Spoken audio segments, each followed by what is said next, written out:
Assalamualaikum warahmatullahi wabarakatuh. Kami dari kelompok 9 akan mempresentasikan tentang penerapan strategi marketing mix 7P, yaitu Physical Evidence, People, dan Process. Physical evidence adalah seluruh bukti fisik yang dapat dilihat, dirasakan, dan dinikmati pelanggan selama berinteraksi dengan layanan. Dalam industri jasa yang bersifat tidak berwujud, bukti fisik menjadi faktor penting dalam membentuk persepsi awal pelanggan. Sebelum pelanggan merasakan kualitas layanan, hal pertama yang mereka nilai adalah kondisi lingkungan, fasilitas, tampilan karyawan, dan identitas visual perusahaan. Oleh karena itu, physical evidence tidak hanya berfungsi sebagai pelengkap, tetapi menjadi elemen strategi yang mampu mempengaruhi keyakinan, pengalaman, dan keputusan pelanggan. Selanjutnya, physical evidence komponen utama. Yang pertama, desain tempat dan kebersihan. Tempat usaha yang tertata rapi, bersih, dan nyaman menciptakan kesan profesional sejak awal pelanggan datang.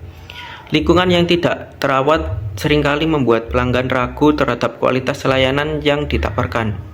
Kedua, fasilitas dan peralatan pendukung. Peralatan berkualitas menunjukkan kesiapan perusahaan dan memberikan pelayanan optimal. Fasilitas yang lengkap meningkatkan efisiensi layanan dan kenyamanan selama pelanggan berada di lokasi. Yang ketiga, penampilan karyawan. Seragam, kebersihan, dan gestur karyawan yang mencerminkan identitas perusahaan. Karyawan dengan penampilan rapi menunjukkan bahwa perusahaan memiliki standar profesional yang tinggi. Keempat, identitas visual. Visual branding yang konsisten membantu perusahaan membangun citra dan membuat merek lebih mudah dikenali. Identitas visual yang kuat juga memberi kejelasan bahwa perusahaan memiliki kredibilitas. Yang kelima, bukti transaksi. Dokumen resmi memberikan rasa aman dan transparan sehingga meningkatkan kepercayaan pelanggan terhadap proses pembayaran dan transaksi. Yang keenam, atmosfer ruangan. Suasana ruangan sangat berpengaruh terhadap kenyamanan psikologis. Aroma yang menyenangkan, alunan musik yang tepat, dan pencahayaan yang baik dapat membuat pelanggan merasakan rileks dan betah lebih lama. Fungsi physical evidence yang pertama, membangun kepercayaan pelanggan. Pelanggan merasa lebih yakin bahwa layanan berkualitas ketika mereka melihat lingkungan yang profesional dan tertata. Yang kedua, membedakan perusahaan dari kompetitor.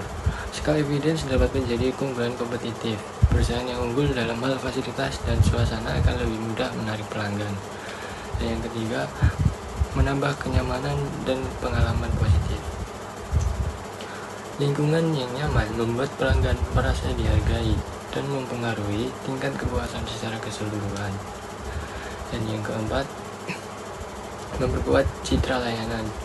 Bukti fisik yang kuat membantu perusahaan memiliki citra positif di mata publik, sehingga lebih mudah membangun loyalitas pelanggan. People merupakan elemen yang memegang peranan paling penting dalam pemasaran jasa karena manusia adalah pihak yang berinteraksi langsung dengan pelanggan. Kualitas layanan sangat bergantung pada bagaimana karyawan melayani, berkomunikasi, dan memberikan respons terhadap kebutuhan atau masalah pelanggan. Setiap interaksi, baik yang sangat sederhana sekalipun, membentuk persepsi pelanggan terhadap perusahaan. Oleh sebab itu, perusahaan harus memastikan bahwa SDM yang dimiliki kompeten, terlatih, dan memiliki motivasi tinggi. Tanpa SDM yang berkualitas, layanan yang diberikan akan sulit mencapai standar yang diharapkan. People Management SDM. Yang pertama, perencanaan tenaga kerja. Perusahaan harus memprediksi kebutuhan jumlah dan jenis tenaga kerja sesuai beban dan tujuan operasional agar tidak terjadi kekurangan atau kelebihan tenaga kerja. Yang kedua, analisis dan klasifikasi pekerja. Setiap posisi harus memiliki peran, standar, dan tanggung jawab yang jelas. Hal ini membantu perusahaan memilih SDM yang tepat dan mendukung kinerja agar lebih terarah. Yang ketiga, rekrutmen dan seleksi. Proses ini memastikan perusahaan mendapatkan individu yang sesuai kualifikasi. Seleksi yang baik mengurangi risiko pelayanan yang buruk. Yang keempat, Penempatan SDM. Menempatkan karyawan pada posisi sesuai kemampuan akan meningkatkan produktivitas dan kualitas pelayanan. Yang kelima, pelatihan dan pengembangan.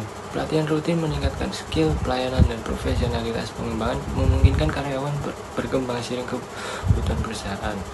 Yang keenam, pemberian motivasi kerja. Motivasi merupakan faktor psikologis yang meningkatkan kinerja.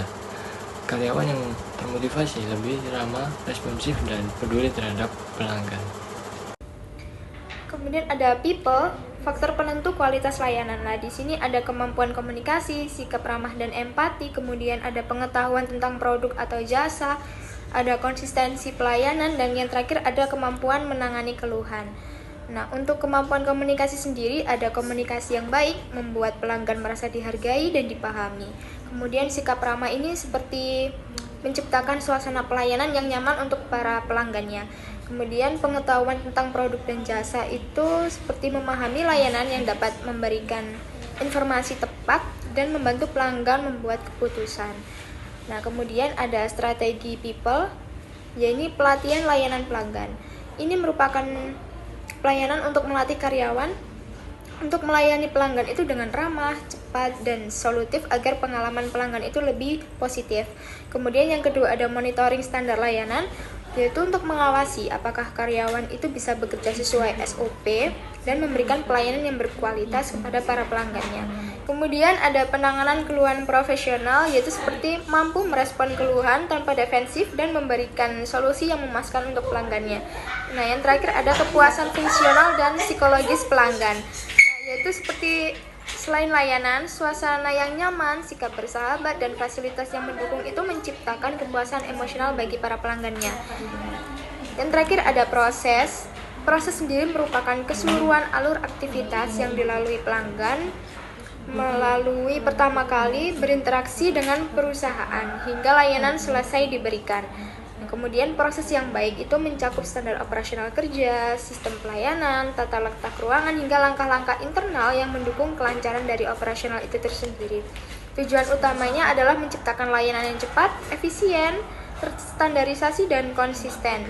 Kemudian proses yang tidak terstruktur akan menyebabkan pelayanan yang lambat, membingungkan, dan tidak berkualitas. Selanjutnya ada proses jenis tata letak. Yang pertama ada posisi tetap. Cocok untuk proyek besar yang tidak memungkinkan objek dipindahkan, misalnya pembangunan gedung dan kapal. 2. Berorientasi proses. Digunakan untuk produksi volume rendah tetapi variasi tinggi, sehingga membutuhkan fleksibilitas. Yang ketiga, tata letak retail. Rak dan display disusun berdasarkan pola belanja konsumen untuk mengoptimalkan kenyamanan dan penjualan. Yang keempat, tata letak gudang. Mengatur ruang penyimpanan agar alur barang lebih efisien, cepat, dan mudah diakses. 5. Berorientasi produk. Proses produksi berulang dalam volume besar dengan standar operasional yang ketat. Yang keenam, kustomisasi massal. Menggabungkan efisiensi produksi massal dengan fleksibilitas untuk memenuhi keinginan unik pelanggan. Berikutnya ada 4 fokus proses. Fokus pertama yaitu proses fokus, yaitu produksi bervolume rendah namun variasinya tinggi, memerlukan fleksibilitas dalam proses. Fokus yang kedua, repetitif fokus, menggunakan modul desain yang sama untuk mempercepat produksi dan menjaga konsistensi. Yang ketiga, produk fokus, produk dibuat dalam jumlah besar dengan variasi minimal, cocok untuk layanan atau produk standar. Yang keempat, mass customization, penciptaan produk atau jasa yang disesuaikan kebutuhan unik pelanggan dengan tetap efisien dan cepat. Selanjutnya yang terakhir ada integrasi physical evidence, people, dan proses. Ketiga elemen ini saling berkaitan dan tidak dapat dipisahkan. Physical evidence berfungsi menarik perhatian dan memberikan kesan pertama yang positif. People berperan memberikan interaksi langsung yang menentukan kepuasan pelanggan. Proses memastikan seluruh layanan berjalan lancar, cepat, dan konsisten. Jika ketiga elemen ini dikelola dengan baik, perusahaan dapat memberikan pengalaman layanan yang unggul, menciptakan loyalitas pelanggan, serta membangun keunggulan kompetitif di tengah persaingan industri jasa. Sekian presentasi dari kelompok kami. Mohon maaf apabila ada salah kata. Wassalamualaikum warahmatullahi wabarakatuh.